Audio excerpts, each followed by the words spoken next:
Welcome to Once Upon a Time Originals, where you can be enchanted by familiar and unfamiliar fairy tales in their original form. Today you will hear Foundling Bird, a fairy tale by the brothers Grimm. There was once a forester who went into the forest to hunt, and as he entered it, he heard a sound of screaming as if a little child were there.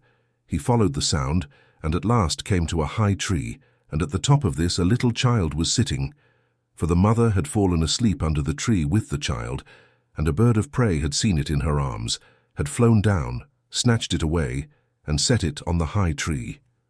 The forester climbed up, brought the child down, and thought to himself, "Thou wilt take him home with thee, and bring him up with thy Lena." He took it home, therefore, and the two children grew up together.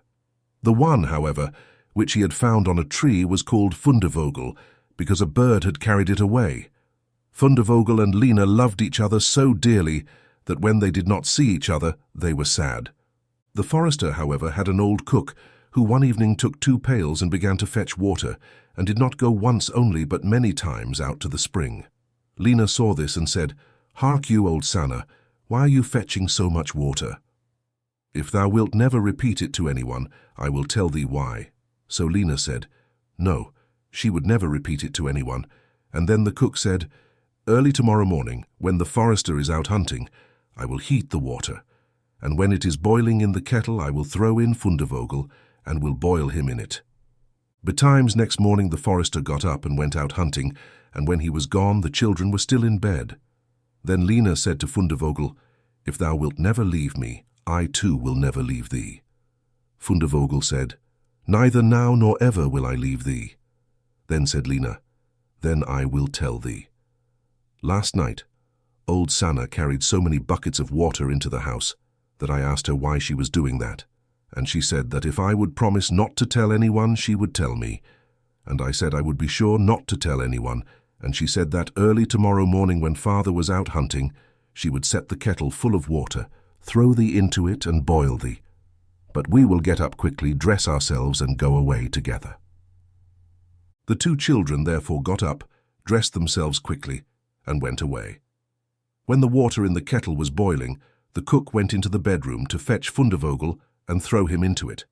But when she came in and went to the beds, both the children were gone.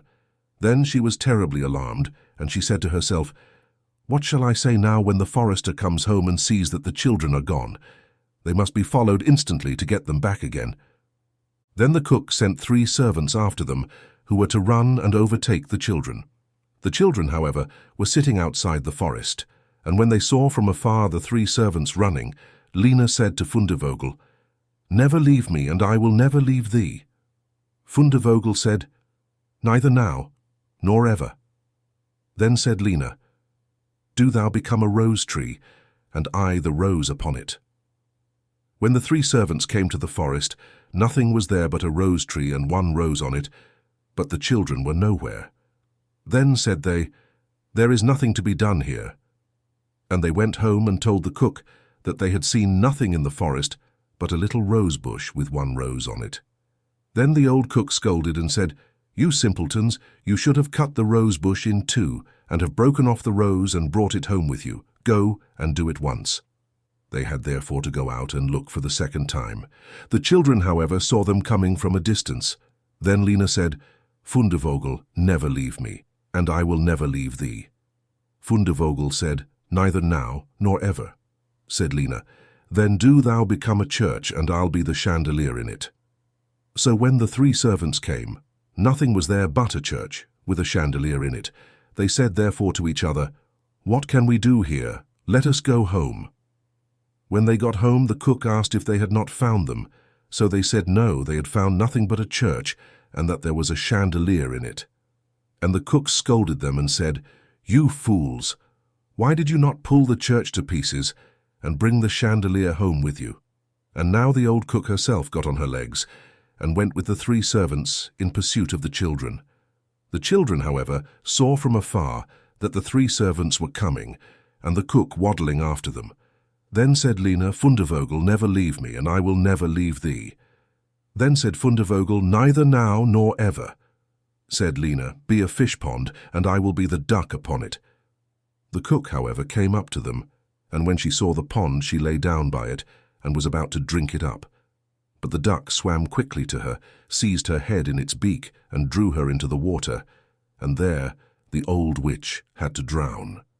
Then the children went home together and were heartily delighted, and if they are not dead, they are living still.